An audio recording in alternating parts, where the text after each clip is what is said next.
اور اس میں رب المسیح یا خداوند یسوع المسیح جو ہیں وہ عرش پہ اللہ کی کرسی کے اوپر بیٹھے ہوئے، جو کہ میں آپ کو بتا رہا ہوں کہ ان کے ہاں جو باپ خدا ہے یا جو روح القدس ہے، یہ سب کا سب صرف تکلفاً ہے.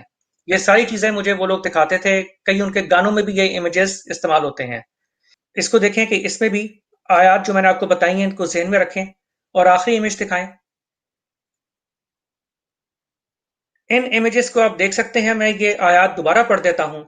اور یہ جو رد قادیانیت کورسز ہمارے خلاف لکھتے ہیں، جو کتابیں چھاپتے ہیں اور پوری کوشش کرتے ہیں کہ کسی طریقے سے یہ ثابت ہو جائے کہ حضرت عیسیٰ علیہ السلام زندہ ہے، وہ ذرا ان امیجز کو دیکھیں کہ اللہ تعالیٰ کی آیات بالکل واضح ہیں. جو 1400 سال پہلے کے کرسچنز تھے ان کا بھی یہی حال تھا، آج کے کرسچنز کا بھی وہی حال ہے. اور یہ ساری تصاویر میں نے خاص طور پہ دکھا ہی اسی لیے کہ آپ اس امیج کو بھی سامنے رکھیں. میں دوبارہ ترجمہ پڑھ کے اجازت چاہوں گا کہ اور وہ دوسری ہستیاں جنہیں اللہ کو چھوڑ کر لوگ پکارتے ہیں، وہ کسی چیز کی بھی خالق نہیں ہیں بلکہ خود مخلوق ہیں، مردہ ہیں نہ کہ زندہ، اور ان کو کچھ معلوم نہیں ہے کہ انہیں کب دوبارہ زندہ کر کے اٹھایا جائے گا. وآخر الدعوانا ان الحمد للہ رب العالمین.